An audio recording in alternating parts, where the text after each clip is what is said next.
أشهد أن محمد رسول الله.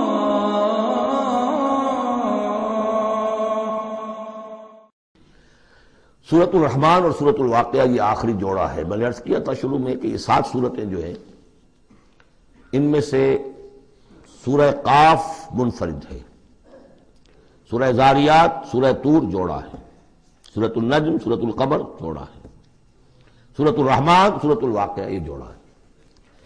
یہ جوڑا بڑا عجیب ہے. قرآن مجید کی یہ 2 صورتیں ایسی ہیں کہ نبوت، رسالت، وحی، ان تینوں کے ذکر سے بالکل خالی، ذکر ہی نہیں. ہر صورت کا اپنا ایک مزاج ہے، ایک خاص شان ہے اس میں. اور دوسرے یہ کہ سورہ رحمان جو ہے یہ واحد صورت ہے پورے قرآن میں جس میں مسلسل خطاب جنوں اور انسانوں سے متواتر ہو رہا، پیرلل. جیسے تو یہ کہ یہ بات میں عرض کر چکا ہوں کہ جنوں میں کوئی نبی نہیں، ان میں روح نہیں ہے، روح آدم میں پھونکی گئی تھی، اور چونکہ ریسیپینٹ آف وحی از روح تو ان کے ہاں وحی نہیں ہے. لہذا وہ بھی جو انسانوں میں رسول آئے ہیں انہی کی ہدایت کے پیرو رہے. ان میں سے جو اچھے لوگ ہیں، جو نیک لوگ ہیں، وہ ایمان لائے، جس کی ایک مثال ہمارے سامنے آ بھی چکی ہے. وہ جنات تھے، حضرت موسیٰ پر ایمان رکھنے والے تھے، تورات کے ماننے والے تھے، اور ان کا گزر ہوا، قرآن انہوں نے سنا، وہ ایمان لے آئے، اور پھر جا کر وہ اپنی قوم میں تبلیغ شروع کر دی. تو گویا کہ قرآن مجید میں جب یا ایھا الناس کہا جاتا ہے تو اگرچہ انسان مراد ہیں، لیکن یہ کہ انہی کے تابع خطاب جو ہے وہ جنات سے بھی ہے. لیکن اس صورت میں اس کو کھول دیا گیا. باقی یہ اسی پر قیاس کرتے ہوئے پورے قرآن کو سمجھیے کہ اس پورے قرآن کے مخاطب انسان بھی ہیں، جنات بھی ہیں. لیکن یہاں صرف یہ کہ اس کو ایک ایک قدم کے اوپر تثنیہ کا صیغہ، فَبِأَيِّ آلَاءِ رَبِّكُمَا تُكَذِّبَانِ فَبِأَيِّ آلَاءِ رَبِّكُمَا تُكَذِّبَانِ یا معشر الجن والانس، اے انسانوں اور اے جنات کی جماعتوں. تو کھل کر جو ہے صراحت کے ساتھ جو ہے انسانوں کے ساتھ جنات کا ذکر اور ان سے خطاب تو صرف اس ایک صورت میں پورے قرآن مجید میں. ایک اور بات یہ ہے کہ اس میں 2 جنتوں کا تذکرہ ہے، اور سورہ واقعہ میں بھی ایسا ہی ہے. ان دونوں میں ترتیب عجیب ہے مضامین کے اعتبار سے، جس کو کہ آپ مرر امیج کہتے ہیں. آج کل مکان بہت سے بنتے ہیں ایسے کہ بالکل مرر امیج ہوتے ہیں کہ یوں لا کے ملا دیے تو ایک جیسے ہوں گے.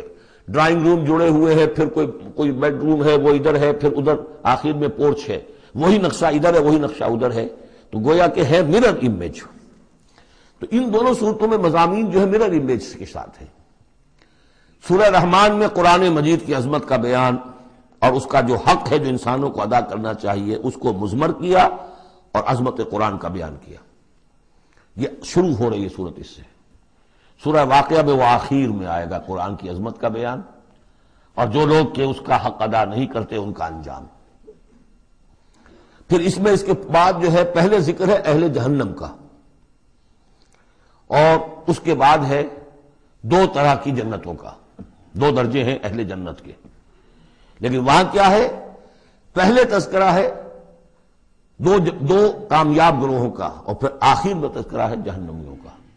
اس اعتبار سے اس میں مضامین کی بڑی گہری مناسبت بھی ہے، اور ایک مرر امیج کی ترتیب سے یہ عکسی ترتیب ان کے مضامین میں ہے.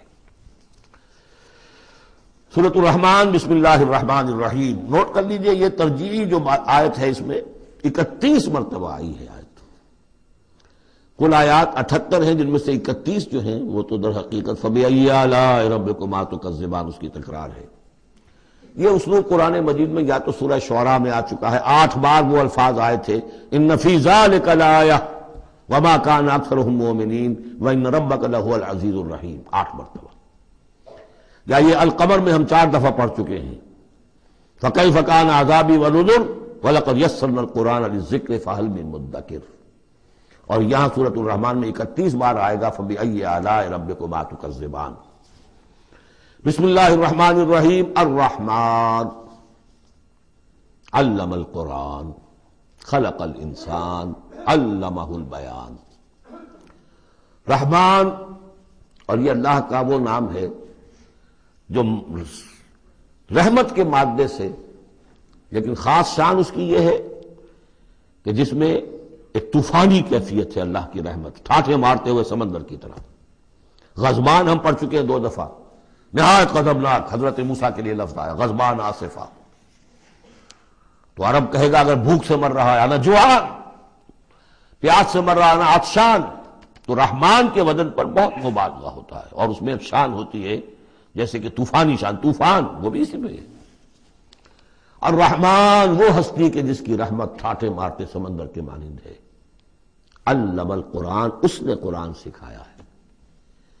یعنی یہ کہ قرآن مجید کی عظمت کا تصور کرو، یہ اللہ کی رحمانیت کا مظہر عتم ہے، اس کی رحمت کی سب سے بڑی شان، اس کا مظہر عتم جو ہے وہ قرآن ہے۔ دوسری بات یہ، اللہ کے ناموں میں چوٹی کا نام رحمان ہے، بہت پسندیدہ، رحمت کی تو ضرورت ہر شخص کو ہے۔ حضور نے فرمایا میں بھی مستغنی نہیں۔ آپ نے ایک موقع پہ فرمایا کہ کوئی جنت میں صرف اپنے اعمال کی بنیاد پر نہیں جائے گا جب تک کہ رحمت خداوندی دستگیری نہ کرے۔ اور حضرت عائشہ سے ہے یہ روایت۔ حضرت عائشہ نے پوچھ لیا، ظاہر بات ہے میاں بیوی کے درمیان ایک بے تکلفی بھی ہوتی ہے کہ کیا حضور آپ بھی؟ آپ نے فرمایا ہاں میں بھی۔ الا ان یتغمدنی ربی برحمتہ، میں بھی جنت میں نہیں جا سکوں گا مگر اس صورت میں کہ میرا رب مجھے اپنی رحمت سے ڈھانپ لے۔ تو رحمان چوٹی کا نام ہے اللہ کے ناموں میں سے، اور جو علم اللہ نے دیا ہے انسان کو اس میں چوٹی کا علم قرآن ہے۔ ایک علم وہ ہے ریویلڈ نالج جس کی چوٹی یہ ہے، ایک علم ہے ایکوائرڈ نالج، رفتہ رفتہ انسان جا رہا ہے، لیکن سب سے اونچا علم، سب سے بڑا علم خلق الانسان، اسی نے انسان کو بنایا، اور اس کی کریشن کا کلائمیکس انسان ہے، تخلیق کی معراج انسان ہے۔ خلقتہ بیدیہ، ہم نے دونوں ہاتھوں سے بنایا ہے، جس میں عالم امر اور عالم خلق جمع ہو گئے۔ اس سے آگے علمہ البیان، جو صلاحیتیں انسان کو دی ہیں ان میں چوٹی کی صلاحیت جو ہے بیان ہے۔ انسان کو کہا گیا حیوان ناطق، نطق، قوت بیان۔ اور یہ بات ہمیں معلوم ہے کہ یہ جو انسان کا جو برین ہے، ظاہر بات ہے گوریلاز میں بھی ہے، چمپینزیز میں بھی ہے، اور بھی حیوانات کے اندر بھی ہے، گھوڑے کا بھی برین ہے، لیکن یہ برین جیسے جیسے رفتہ رفتہ لوئر اینیمل سے اوپر آپ آ کر دیکھتے ہیں، ہائیسٹ انسان کے اندر آ کر اس کا جو گرے میٹر ہے، وہ جو ہائیسٹ ایوالو فارم ہے، اس میں مختلف ایریاز ہیں۔ یہ ویژن کا ایریا ہے، آنکھ سے جو انفارمیشن جا رہی ہے وہ پھر ڈسائفر ہوتی ہے گرے میٹر کے اس پچھلے حصے کے اندر، ہیئرنگ ایریا ہے۔ لیکن سب سے بڑا رقبہ جو ہے وہ ہے اسپیچ سینٹر، اور اس کے 2 حصے ہیں، دوسرے کی بات سننا اور سمجھنا، پھر اپنی بات کہنا، یہ 2 ایسپیکٹس ہیں اس کے۔ تو اسپیچ سینٹر، اس میں دونوں چیزیں آ جائیں گی، کلام کا فہم اور پھر کلام کو دوسروں تک پہنچانا۔ تو علمہ البیان، اللہ نے صلاحیتیں تو اور بھی دی انسانوں کو بہت سی، آنکھ بھی دی، کان بھی دیا، لیکن یہ آنکھ اور کان تو حیوانات میں بھی ہے، بلکہ بعض حیوانات کی بصارت ہم سے کہیں زیادہ آگے ہے۔ بعض حیوانات وہ ہیں کہ جنہیں روشنی کی بھی ضرورت نہیں دیکھنے کے لیے، بغیر اندھیرے میں بھی دیکھتے، ہم تو اندھیرے میں نہیں دیکھ سکتے۔ اس طرح کان، گھوڑے کا کان جو ہے اس کے کان کھڑے ہو جاتے ہیں اینٹنا کی طرح سے، اگر کہیں سے آہٹ ہو، جب یہ اب تک گھوڑ سوار نے کچھ نہیں دیکھا تو نہ سنا ہے، لیکن ذرا سی آہٹ کہیں کی گھوڑے نے سن لی۔ اس حوالے سے باقی چیزیں جو ہیں ان میں تو یہ کہ علیحدہ علیحدہ گنا جائے گا تو صلاحیتیں باقی شاید انسان سے بہتر بھی دوسرے حیوانات میں ہیں۔ سونگنے کی صلاحیت کتے میں جتنی ہے ہمارے پاس تو 1/100 بھی نہیں ہے۔ حیوانات میں سونگنے کا ایریا جو ہے وہ بہت بڑا ہوتا ہے برین کے اندر، وہ سونگ کر چیزوں کو اندازہ کرتے ہیں کھانے کی ہے کہ نہیں ہے۔ لیکن انسان کے ہاں آ کر ہائیسٹ لیول آف برین میں یہ اسپیچ سینٹر ہے۔ اب یہ جو 4 آیتوں سے 3 جملے بنے، الرحمن آیت 1 ہو گئی لیکن جملہ تو نہیں بنا، الرحمن مبتدا ہے، علم القرآن خبر ہے، جملہ اب بنا، تو جملے 3 ہوئے، الرحمن علم القرآن خلق الانسان علمہ البیان۔ اس کو جو ریشو پروپورشن کا قاعدہ ہوتا تھا نسبت و تناسب کا حساب میں، ارتھمیٹک میں 3 ویلیوز دی گئی ہیں، چوتھی تلاش کرو۔ چوتھی ویلیو اس میں کیا ہے جو مضمر ہے، چھپی ہوئی ہے، انسان کو جو بہترین صلاحیت اللہ نے دی ہے قوت بیان، اس کا مصرف بھی ہونا چاہیے بہترین۔ اس کا بہترین مصرف یہ ہے کہ قرآن سمجھو اور سمجھاؤ، قرآن پڑھو اور پڑھاؤ۔ جیسے کہاوت ہے کہ توپ اس لیے نہیں بنتی کہ اس سے مکھیاں ماری جائیں، اسی طرح اتنی بڑی صلاحیت جو تمہیں اللہ نے دی ہے، اسی صلاحیت کو وکلاء استعمال کرتے ہو، جو اچھا آرگو کر سکے اس کی فیس بڑھتی چلی جاتی۔ ڈیماگوگ کوئی لیڈر ہے، بڑی اچھی تقریر کر سکتا ہے، وہ مارنے پر جو ہے مجمع کو آمادہ کر دے گا، لوگوں کو آمادہ کر دے گا، وہ اپنی گردنیں کٹوا دیں گے، لیڈر بن جائے گا۔ تو یہ صلاحیت جو ہے اس لیے نہیں ہے کہ تو دنیا میں لیڈریاں اپنی بناؤ اس کے ذریعے سے، اس کا مصرف کیا ہے؟ قرآن سمجھو اور سمجھاؤ۔ یہ ہے بیان، اللہ کا بیان۔ اس بیان کو سمجھنا، پہلے تو اسپیچ سینٹر کا وہ حصہ جو ہے اس کو سمجھے، اور پھر اسپیچ سینٹر کا جو دوسرا جو حصہ ہے وہ اس کو بیان کرے۔ چنانچہ اس کو کھول کر بیان کر دیا محمد رسول اللہ صلی اللہ علیہ وسلم نے۔ حدیث ہے آپ کی جس کے راوی ہیں عثمان ابن عفان۔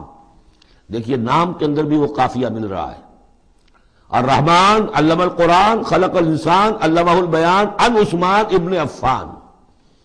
اب عفان کے بیٹے عثمان نے روایت کیا، حضور نے فرمایا خیرکم من تعلم القرآن وعلمہ، اور خیر یہاں پر سپرلیٹو کے سلسلے میں آ رہا ہے، تم میں بہترین لوگ وہ ہیں جو قرآن سیکھیں اور سکھائیں۔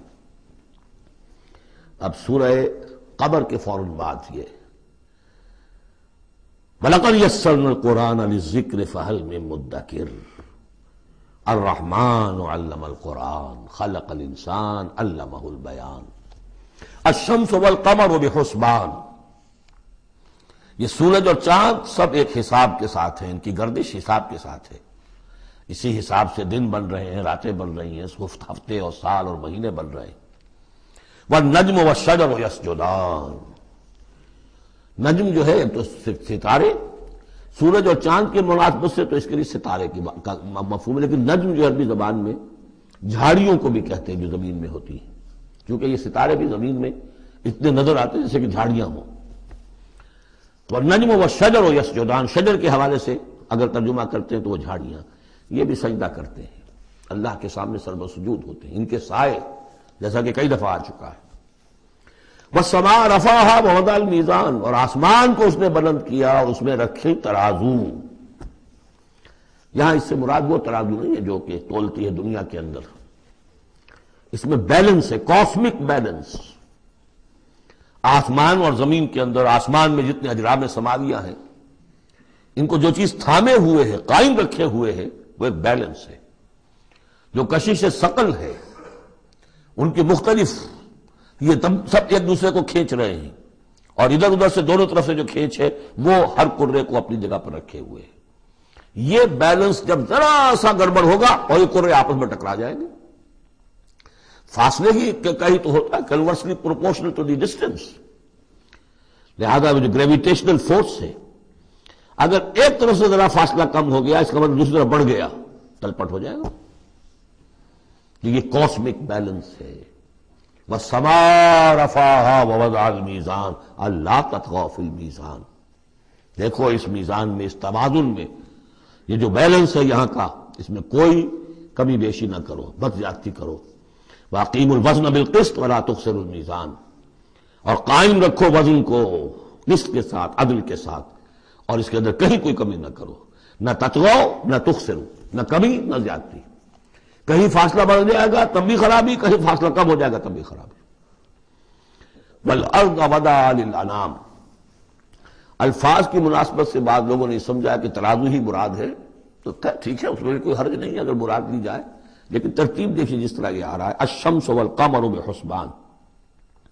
اب اس کے حوالے سے یہ گویا کہ کاسموس کی بات ہو رہی ہے، اس کاسموس کی بات کے بعد نیچے اتر کے وَالْأَرْضَ وَضَعَهَا لِلْأَنَامِ، تدریجاً نیچے آ رہے ہیں، اور زمین کو ہم نے بنا دیا، رکھ دیا، لوگوں کے لیے پست کر دیا، ان کے قدموں میں بچھا دیا اپنی مخلوقات کے لیے، اور مخلوقات میں انسان بھی ہیں، جنات بھی ہیں۔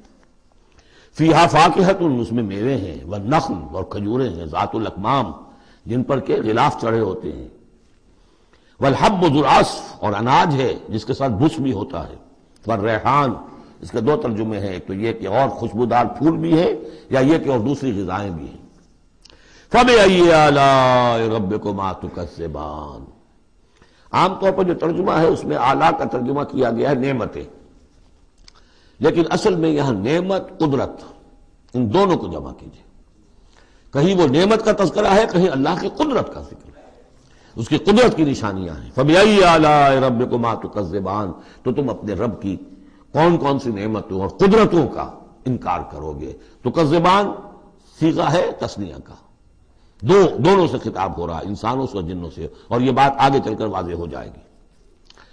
خلق الانسان من صلصال کالفخار، ہم نے بنایا انسان کو اس صلصال سے، اس سوکھی ہوئی خشک مٹی سے، وہ گارا سنا ہوا گورا، صلصال من حمئی مسنون، اور جب وہ اتنا سوکھ گیا کہ کھنکنے لگا، کالفخار، جیسے ٹھیکرا ہوتا ہے، اسے بنایا۔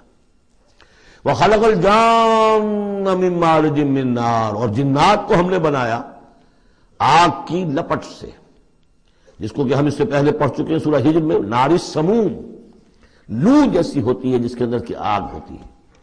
تو ایسے ہی وہ جو فلیم ہوتا ہے، شعلہ، اس کا ایک حصہ تو ہے جو نظر آتا ہے، اور ایک حصہ وہ جو نظر نہیں آتا۔ وہ جو اوپر کا حصہ ہے وہ ہے جب سب سے زیادہ ہیٹ، ٹیمپریچر ہائیسٹ وہاں ہوتا ہے، وہ ہے مارج من نار۔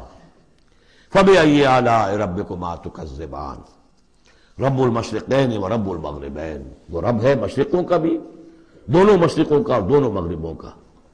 یہ تسنیہ کی جو مناسبت سے یہاں پر مشرقین و مغربین کا، کہیں مشارق والمغارب ہے، رب المشارق والمغارب، کہیں مشرق و مغرب ہے، اور یہ سب ٹھیک ہے۔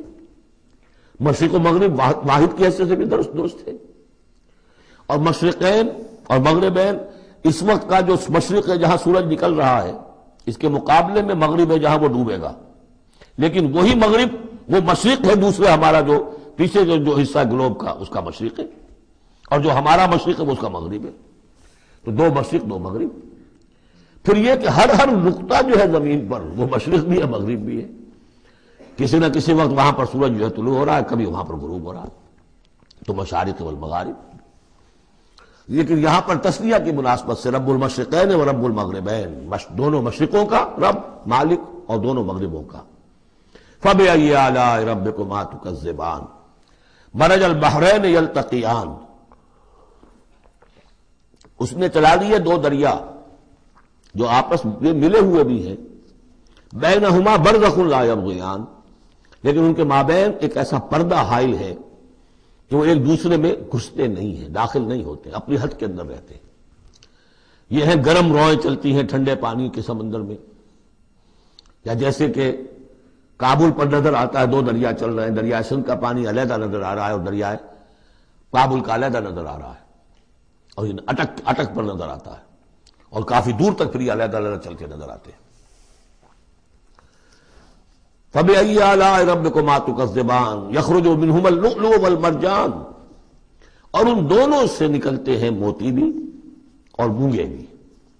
فَبِأَيِّ آلَاءِ رَبِّكُمَا تُكَذِّبَانِ وَلَهُ الْجَوَارُ الْمُنشَآتُ فِي الْبَحْرِ كَالْأَعْلَامِ، اور اس کے لیے ہی ہیں، اللہ ہی کی ملکیت ہے وہ پہاڑ جیسے جہاز، جوار المنشآت جو اونچے کھڑے رہتے ہیں اور سمندر میں ایسے ہوتے ہیں جیسے پہاڑ۔ پچھلے زمانے میں بھی تو اگرچہ بادبانی ہوتے تھے، لیکن جب بادبان کھل جاتے تھے تو بڑی اونچی اونچی جو ہے بادبان ہوتے تھے ان کے، پہاڑ کی طرح، پہاڑی ہے چھوٹی چھوٹی، اور آج جو کچھ چلتے ہیں بڑے بڑے جہاز، ان کو جو دیکھیں تو واقعی تو وہ پہاڑ ہوتے ہیں سمندر میں۔ فَبِأَيِّ آلَاءِ رَبِّكُمَا تُكَذِّبَانِ كُلُّ مَنْ عَلَيْهَا فَانٍ، اب یہ جو یہاں آئی ہیں اب تک آیات، اللہ کی صنائی، اللہ کی قدرت نوٹ کریں گے جب ہم سورہ واقعہ پڑھیں گے۔ پہلے آیا ذکر قرآن، اس کی عظمت، اور اس کا جو ایک مضمر ہے چیز کہ انسان کو اس قرآن کی عظمت اور فضیلت کو سمجھ کر، اگر اللہ نے وہ جو شعر علامہ اقبال کا، اگر یک قطرہ خون داری اگر مشتے پرے داری، بیا با من تو آ موزم طریق شاہ بازی را، اگر تمہارے جسم میں کوئی قطرہ خون ہے اور کوئی مٹھی بھر پر بھی تمہیں دے رکھے ہیں، اے چڑیا اے بیا، آؤ کہ میں تمہیں شاہ بازی کے طریقے سکھاؤں۔ اسی طریقے سے اگر تمہیں بولنے کی صلاحیت دی ہے اللہ نے تو اس کا مصرف کیا ہے؟ خیرکم من تعلم القرآن وعلمہ. سمجھنے کی صلاحیت دی ہے، قرآن سمجھو. بیان کرنے کی صلاحیت دی ہے، بیان کرو قرآن کو. پھر یہ کہ اللہ تعالیٰ کی تخلیقی قوت، اس کا تذکرہ ہوا. وہاں آپ دیکھیں گے یہ بالکل الٹی یہی ترتیب ہوگی. آخر میں قرآن مجید کی عظمت، اس سے پہلے اللہ کی تخلیقی عظمت، اللہ کے یہی جو اعلیٰ ہے. اس کے بعد اب پہلے جہنم والوں کا تذکرہ یہاں ہو رہا ہے، وہاں بعد میں ہوگا. فرمایا کل من علیہا فان، جو بھی ہے اس زمین پر جو بھی مخلوقات ہیں سب فنا ہونے والی ہے. وَيَبْقَى وَجْهُ رَبِّكَ ذُو الْجَلَالِ وَالْإِكْرَامِ، باقی تو رہے گا صرف تیرے رب کا منہ، تیرے رب کا چہرہ تو بہت بزرگی والا ہے اور بہت عظمت والا ہے. اب یہ کہ اللہ کا چہرہ ہم کیا اس کو نہیں سمجھ سکتے، آیات متشابہات میں سے ہوگا. جو اس کا مفہوم سمجھیں گے وہ یہ ہے اللہ کی ذات باقی، باقی سب چیز اللہ تعالیٰ کے سوا سب فانی، پوٹینشلی سب فانی ہے. اپنے طور پر سب کسی کا وجود جو ہے اپنے بل پر قائم نہیں ہے. اللہ جب تک قائم رکھے تو در حقیقت وہ خود اپنے بل پر قائم نہیں ہے، وہ تو اللہ تعالیٰ نے ان کو قائم رکھا ہوا ہے. کل من علیہا فان اللہ باقی من کل فان، اللہ ہی باقی ہے، باقی تمام فانی ہے. وَيَبْقَى وَجْهُ رَبِّكَ ذُو الْجَلَالِ وَالْإِكْرَامِ فَبِأَيِّ آلَاءِ رَبِّكُمَا تُكَذِّبَانِ يَسْأَلُهُ مَنْ فِي السَّمَاوَاتِ وَالْأَرْضِ، جو بھی ہے آسمان اور زمین میں وہ سب اس کے در کے سوالی ہیں، اسی سے مانگ رہے ہیں. وجود بھی ملا ہے اسی سے، حیات کسی کے پاس ہے دی ہوئی ہے اسی کی، کوئی صلاحیت ہے تو دی ہوئی ہے اسی کی، کوئی ذہانت ہے تو دی ہوئی ہے اسی کی، روز کا رزق جو آ رہا ہے اسی کا عطا کردہ. ہر ایک سائل ہے. جو سورہ محمد میں ہم نے پڑھا کہ تم سب فقراء ہو واللہ هو الغنی وانتم الفقراء، تم سب کے سب محتاج ہو، تمہارا وجود مستعار، تمہاری حیات مستعار. تمہیں علم جو دیا اس نے دیا جتنا دیا. فلا یحیطون بشیء من علمہ الا بما شاء، تو تمہاری کیفیت یہ ہے. یسألہ من فی السماوات والارض، اسی سے مانگتا ہے جو بھی ہے آسمانوں میں اور زمین میں. کل یوم ہوا فی شان، وہ ہر دن ایک شغل میں ہے، اس کی ایک مصروفیت ہے. یہاں میرے نزدیک اشارہ ہے اسی بات کی طرف، یدبر الامر من السماء الى الارض ثم یعرج الیہ فی یوم کان مقدارہ الف سنۃ مما تعدون. تدبیر امر ہے، ایک دن کی تدبیر وہ کرتا ہے. کیا کچھ واضح کہ وہ ایک دن اس کا 1000 سال کا ہے. اس میں کیا کیا ہونا ہے، کس طرح سے ہونا ہے، پھر وہ احکام کی تنفیذ ہوتی ہے، پھر اس کی رپورٹ ہے، اس کو واپس جاتی ہے. تو کل یوم ہوا فی شان، وہ کوئی ایک یوں سمجھیے کہ کوئی اسٹیٹک کوئی حقیقت نہیں ہے، خود اس کی مصروفیات. کل یوم ہوا فی شان، نئی شان کے ساتھ اس کا ظہور ہوتا ہے. کل یوم ہوا فی شان فبأی آلاء ربکما تکذبان سنفرغ لکم ایھا الثقلان. اب یہاں پر کھل کر بات کی کہ یہ تکذبان کیوں کہا جا رہا ہے. ہم جلد ہی فارغ ہو جائیں گے تمہارے لیے، اے دو بھاری قافلوں، اے انسانوں کا قافلہ اور اے جنات کے قافلے. ابھی جو ہے اس کائنات کو ہم نے چلایا ہوا ہے، ابھی مہلتیں ہم نے دے رکھی ہیں، وقت مقرر کیا ہوا ہے، اجل مسمى ہے اس کائنات کی بھی اور ہر قوم کی بھی. لکل امت اجل، ہر امت کے لیے بھی ایک اجل ہے، ہر ایک فرد کی اجل ہے، وہ سب ہے. لیکن القریب ہم فارغ ہو جائیں گے تمہارے لیے، تمہیں اپنے پاس بلا دیں گے، تم سے حساب کتاب لیں گے، تم سے پوچھ گچھ ہوگی. فبأي آلاء ربكما تكذبان، تو اے جنات اور اے انسانوں کی جماعت ہو، تم اپنے رب کی کن کن نعمتوں کا اور کن کن سنائیوں کا، کن کن قدرتوں کا انکار کرو گے. یا معشر الجن والانس ان استطعتم ان تنفذوا من اقطار السماوات والارض فانفذوا لا تنفذون الا بسلطان فبأي آلاء ربكما تكذبان يرسل عليكما شواظ من نار ونحاس فلا تنتصران فَبِأَيِّ آلَاءِ رَبِّكُمَا تُكَذِّبَانِ صدق اللہ العظیم۔ چونکہ اس سے پہلے آیت آ چکی ہے سَنَفْرُغُ لَكُمْ أَيُّهَا الثَّقَلَانِ، اوقات میں سے ایک قافلہ انسانیت اور ایک قافلہ جو جنوں پر مشتمل ہے۔ اب یہاں اس آیت میں آیت نمبر 33 میں براہ راست ان سے خطاب ہے، اے گروہ جن اور اے گروہ انس، یا معاشر الجن والانس ان استطعتم، اگر تمہارے اندر استطاعت ہے، طاقت رکھتے ہو، ان تنفذوا من اقطار السماوات والارض، کہ تم نکل بھاگو آسمانوں اور زمین کے دائروں سے، کناروں سے، تنفذوا تو نکل جاؤ، لا تنفذون الا بسلطان، نہیں نکل سکو گے مگر اللہ تعالیٰ کی سرعت کے ساتھ۔ یہ آیت مبارکہ مشکلات القرآن میں سے ہے، پوری طرح ہم شاید ابھی نہ سمجھ پائیں جب تک کہ اور ہمارا علم جو ہے کائنات کے بارے میں، کاسموس کے بارے میں اور علم بڑھ نہیں جاتا۔ لیکن یہ کہ عام طور پر یہ سمجھا گیا ہے کہ یہ انسان اور جن جو ہیں ایک حد تک ان کی رسائی ہے اس کائنات کے اندر، اس سے آگے نہیں۔ جیسے کہ آ چکا ہے، میں پہلے بھی بیان کیا ہے کہ جنات کے لیے غالباً یہ ہمارا جو سولر سسٹم ہے یہ پورا جو ہے یہ ان کی جولان گاہ ہے، اس میں یہ جائیں جدھر جائیں چلے جائیں، اس سے آگے نہیں۔ انسانوں کا معاملہ یہ ہے کہ وہ اس کے اندر بھی جو بھی فاصلہ طے کرتے ہیں وہ ظاہر بات ہے کہ وہ اس کے لیے مشینیں ایجاد کر کے جہاں تک جا رہے ہیں، لیکن اس پورے سولر سسٹم تک بھی ان کی رسائی ممکن نہیں ہوگی۔ لیکن یہ کہ ایک گمان میرا ہے جو میں آپ کے سامنے پیش کر رہا ہوں کہ قرآن مجید جب آسمانوں اور زمین کی بات کرتا ہے تو وہ مراد ہوتی ہے کل کائنات، کل یونیورس، اور کل یونیورس کے کناروں سے نکل بھاگنا، اس کے کیا معنی ہے؟ اس کے معنی یہ ہے معدوم ہو جانا، یعنی یہ کہ جہنم میں پڑنے والے چاہیں گے کہ ہم معدوم ہو جائیں۔ کاش کہ جیسا کہ ہم نے پڑھا تھا سورہ نساء میں، فَكَيْفَ إِذَا جِئْنَا مِنْ كُلِّ أُمَّةٍ بِشَهِيدٍ وَجِئْنَا بِكَ عَلَىٰ هَٰؤُلَاءِ شَهِيدًا۔ اس روز انسان چاہیں گے کہ اس طرح زمین شق ہو جائے، وہ اس میں دھس جائے اور زمین اوپر سے برابر کر دی جائے۔ یہ تو ہوگا یوم الحساب کو۔ لیکن سوال یہ ہے کہ من اقطار السماوات والارض، تمام آسمانوں اور زمین کے کناروں سے نکل بھاگنا، معدوم ہونا، یہ بھی بس میں نہیں ہے۔ اللہ کے اذن سے ہی ہم بنے ہیں، ہمیں وجود عطا ہوا ہے، اور اللہ ہی کا اختیار ہے جو ہمیں معدوم کر سکتا ہے۔ ہم لاکھ چاہیں کہ معدوم ہو جائیں، معدوم نہیں ہو سکتے، یہ بھی ہمارے اختیار سے باہر ہے۔ اذن رب ہی ہو تو ہم معدوم ہوں بغیر اذن رب۔ یہاں پر ویسے جو اللہ بسلطان، اللہ کا حکم، اللہ کی مرضی، اللہ کی سند، اس طرح کی کوئی بات ہے، اگرچہ عام طور پر بات وہ سمجھی گئی ہے جو پہلے میں نے بتایا، میرا گمان یہ ہے واللہ عالم۔ بہرحال مشکلات القرآن میں سے ہے۔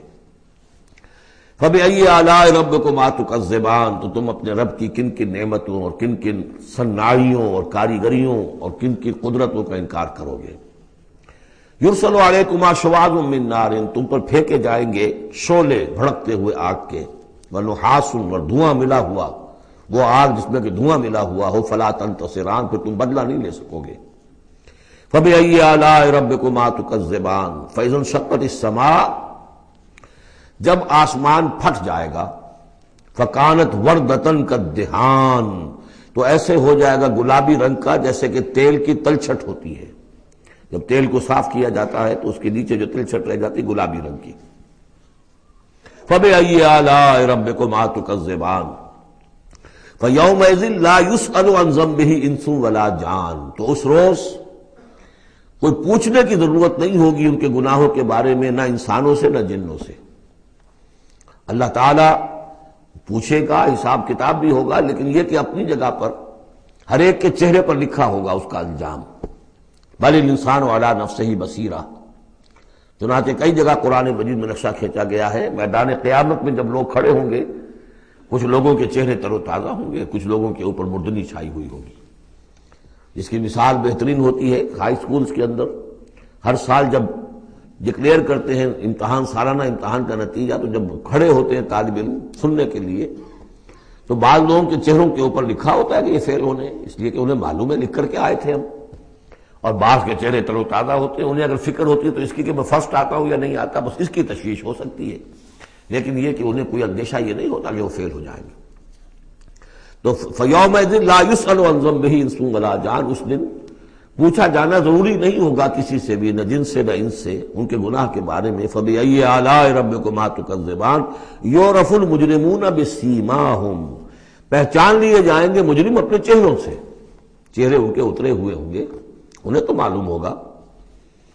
یعرف المجرمون بسیماہم فیؤخذ بالنواصی والاقدام، پھر ان کو پکڑا جائے گا ان کی پیشانی کے بالوں سے اور پاؤں سے. یعنی ہر ایک کو کوئی فرشتہ جو ہے وہ ادھر سے اس کی پیشانی کے بال پکڑے گا اور ادھر سے اس کی ٹانگیں پکڑ کر ٹاس کرے گا اسے.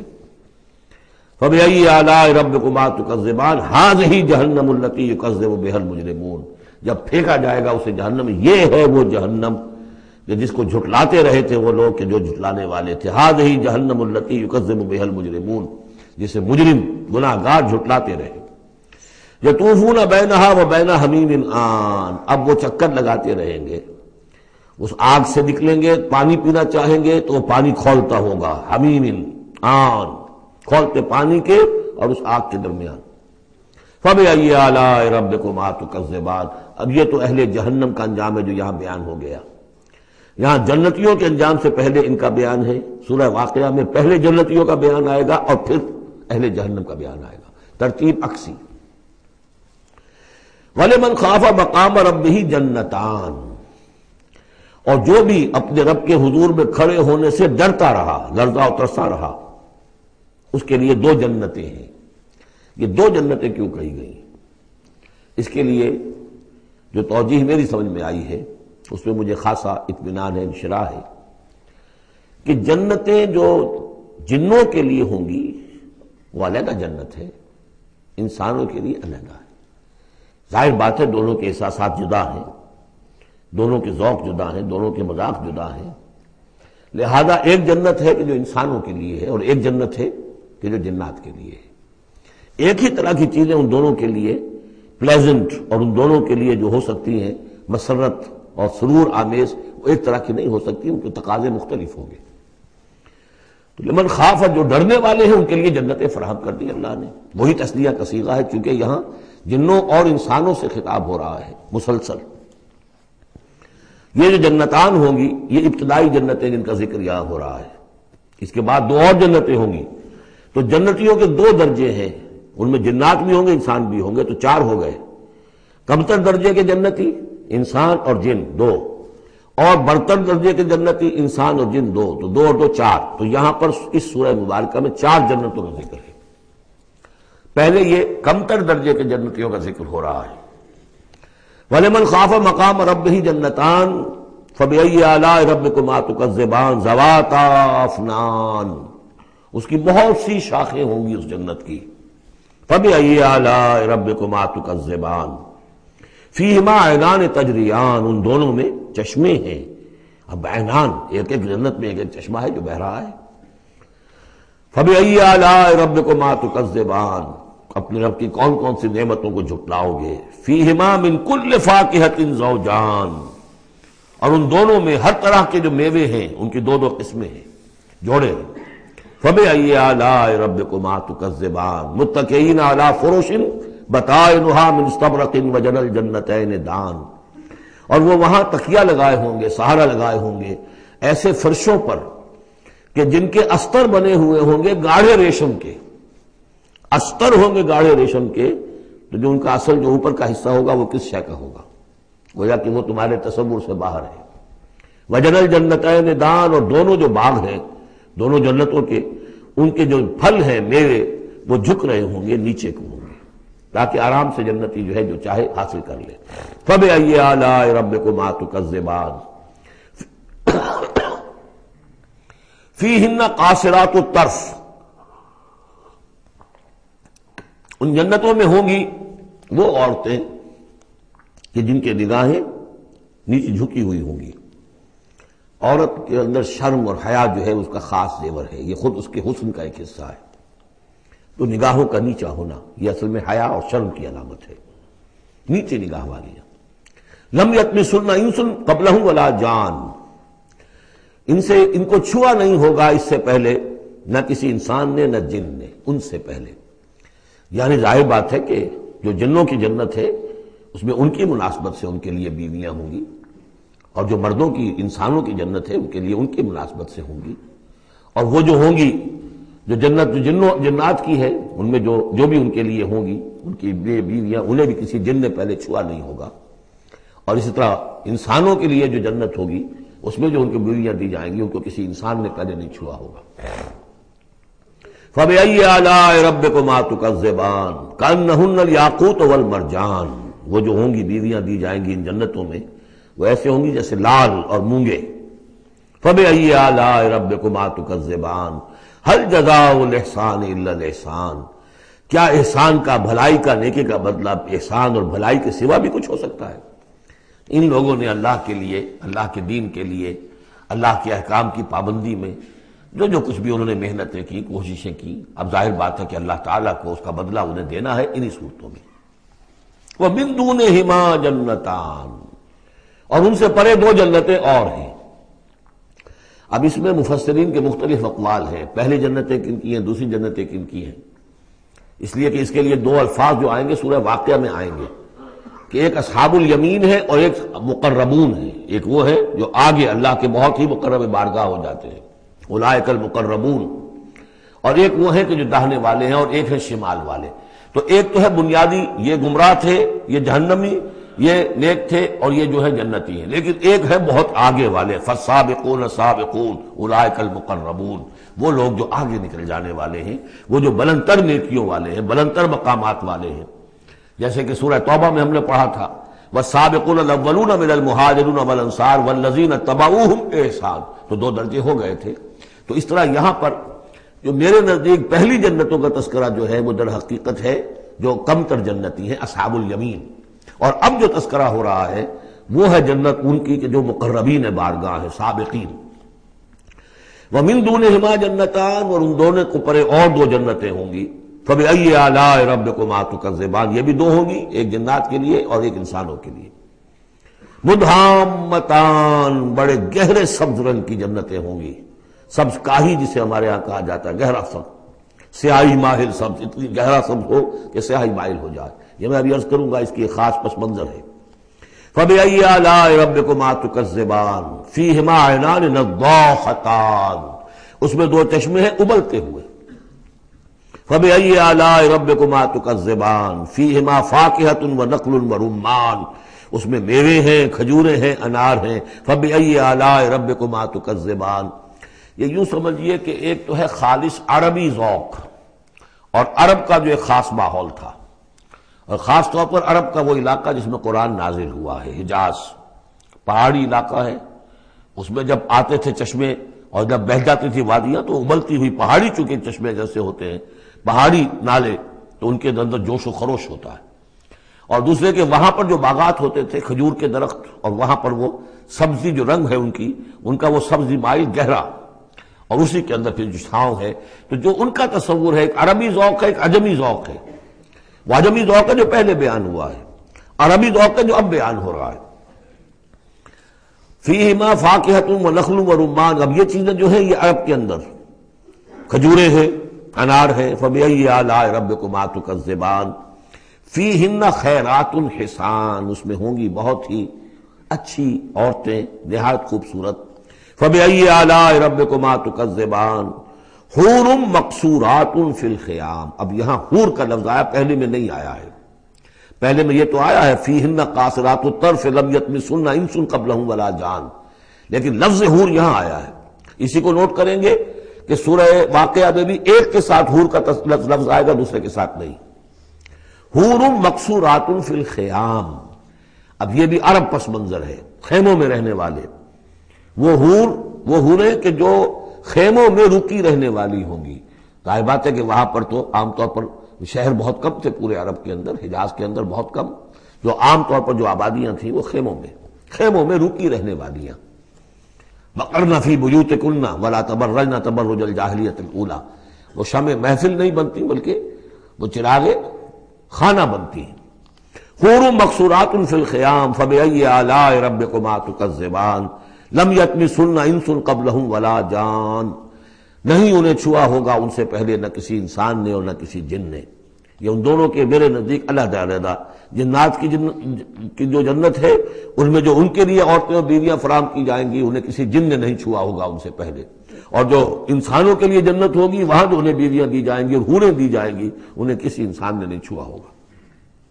فَبِأَيِّ آلَاءِ رَبِّكُمَا تُكَذِّبَانِ مُتَّكِئِينَ عَلَىٰ رَفْرَفٍ خُضْرٍ وَعَبْقَرِيٍّ حِسَانٍ، وہ تکیہ لگائے بیٹھے ہوئے ہوں گے سبز مسندوں پر اور بڑے قیمتی اور نفیس بچھونوں پر۔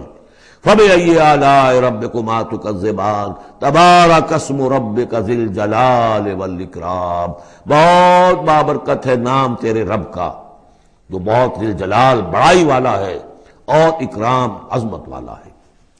اب اس میں آپ نے دیکھا نبی، رسول، کتاب، کسی کا کوئی تذکرہ نہیں، اللہ اور آخرت، جنت اور دوزخ، باقی اللہ کی کریٹو جو اس کی ایکٹیویٹی ہے، آیات آفاقیہ، آیات انفسیہ، تذکیر بآلاء اللہ، ان کا ذکر ہے۔